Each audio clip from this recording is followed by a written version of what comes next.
geçemediğimiz yer. Üst cadde işte o kuyumcular dedi ya. O caddedeyiz. Şu araba yüzünden aşağı yiyeceğiz. Tam Turun önüne gidiyor burada. İşte bu yoldan yürüyordu o şeyler. Ha. İnşallah gelmez onlardan. İnşallah. Arkamızda sırtımızı verdi. Çocuğu. Vura vura.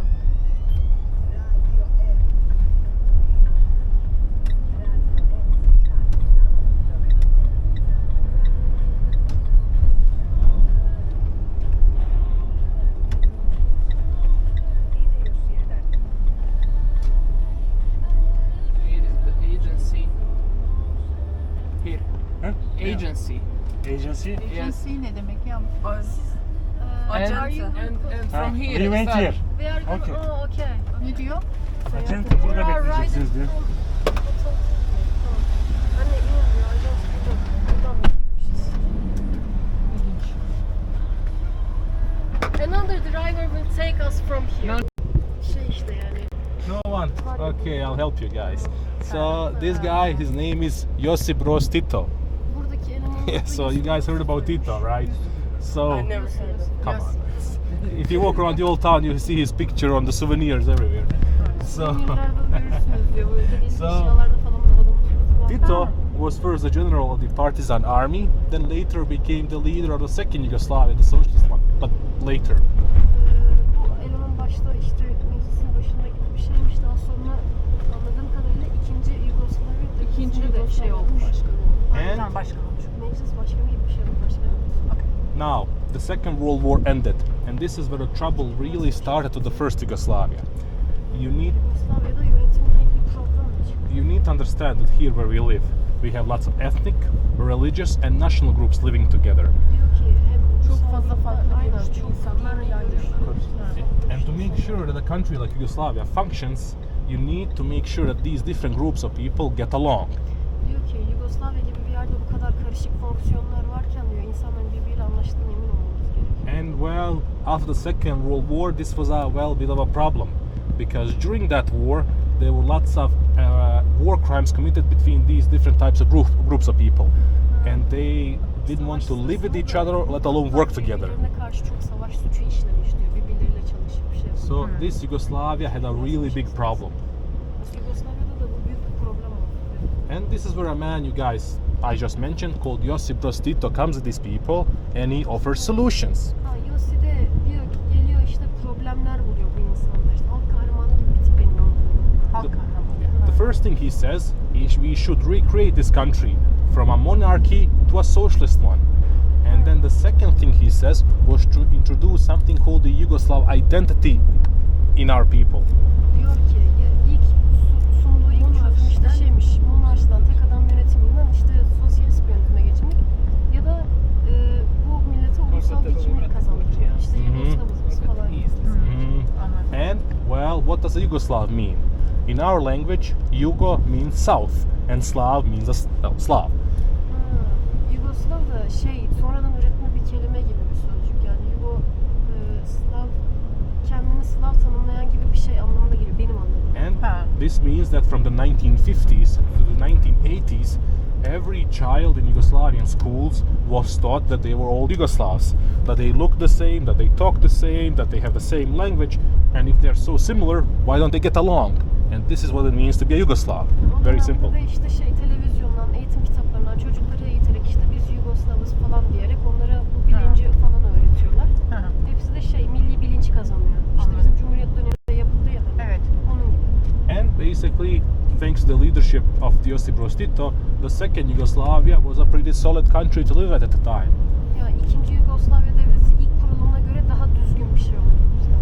And since he was the leader, he had a very important job to keep the ethnic and religious tensions between the people down as much as possible. A very important job, you guys will see later. Adam liderliği boyunca da şey yapmış işte bu milli dini farklı görüşler arasındaki gerilimi az tutmuş, sabit tutmuş. And the man with the most important job in our country died in the 1980, and he didn't leave anybody to replace him. 1980'de vefat etmiş abimiz.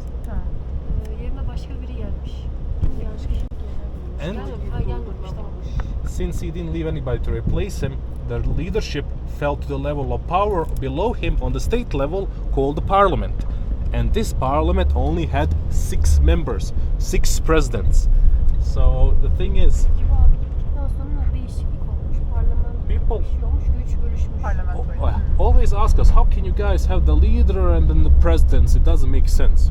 Well, later you guys will see that the Yugoslavia was a unity of 6 socialist republics. Countries in a country making the unity of Yugoslavia. Yugoslavya diyor mesela diyor yani bir başkan 6 parlamento başkanıyla nasıl yürütülürdü diyor. Şöyle bir şey var diyor. Yugoslavya 6 farklı sosyalist ulustan oluşuyordu diyor. Onun için 6 farklı parlamento üyesiyle birlikte başlarına tek bir adamla yönetiliyormuş. Something similar to the United States, with their states inside, but again, real countries, real republics. So, 6 countries, 6 presidents, and these presidents were supposed to lead our country after the leader passed away. Büyük lider öldükten sonra da bu 6 liderin birlikte karar verip ülke yönetmesi gerekiyor. Bir şey. Amerika'daki eyaletler gibi. Aynen, İşte Amerika'daki şey yapıyorlar eyaletler ama gibi. onlarla ilgili ülkeler var. But unfortunately, after the leader passed away, the political power among the presidents and the republics wasn't very equal. And this is where a man you guys probably heard about called Slobodan Milosevic just takes over the entire political top of Yugoslavia. Diyor ki bu bahsettiğimiz Yoşeliman öldükten sonra şey 6 dev bir şeye dağıldı ya güç. O güç eşit dağılmamış. Eşit dağılmayınca da biri çıkıp daha fazla mı şey yapmış? Fatih çeviremedim değil mi? Biri daha mı çok almış? Öyle bir şey. And this guy, well, there is no hiding it. You guys can go on YouTube right now. You can check out these political speeches from the 1980s. This guy was a nationalist, pure and simple. He was promoting a very dangerous idea. A very dangerous idea that got a lot of people killed in the 90s called Greater Serbia. Bu adam diyor tehlikeli bir tipmiş diyor. Yani YouTube'dan şu an şeyleri de konuşmalarını dinleyebilirsiniz diyor. Nasıl gibi bir şeymiş. Yani Kendi çok diktatör. And so I'll leave the story right here Çeviriyor.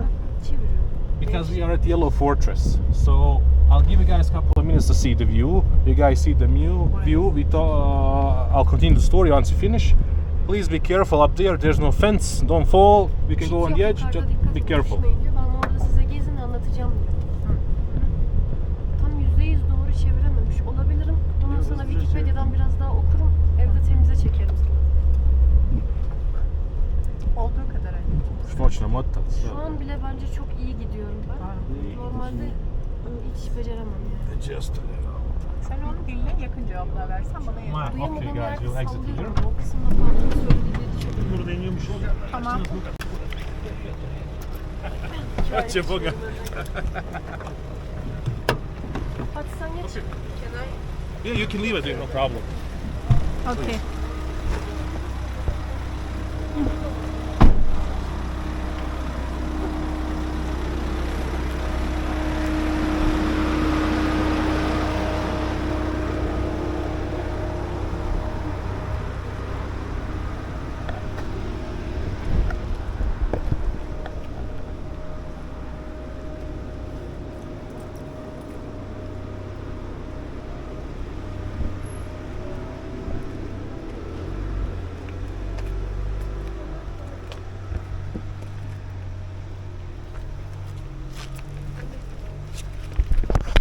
Yukarıda çit yokmuş. Fatih sen dikkatli oluyorsun. Yukarıda çit yoksa sana için soruyorlar onu. Adam herkes için söylüyor aslında. Ha. Evet. Baba becerebiliyor mu? Yok, çok iyi gidiyorsun. Ha, Arada bazı şeyleri atlasan da olur o anda böyle. Tekrar adamı şey yaptırma. aynen Ha. tamam. Lafa düşürme. Adamın tamamını çevirelim. Sen anlayabildiğin kadarını bana anlat. Onu tekrar sorma.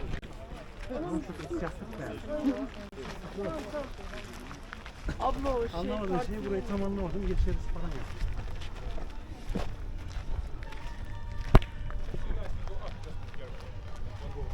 Öğreneceğim baba şimdi biraz alışayım da. Nereye atlayıp nereye atlamayacağımı kontrol ediyorum şu an. Ha. Bomba mı? Top. Dop. Direkt dop. Ha mezarlık. Bu mezarlığı sormuştuk.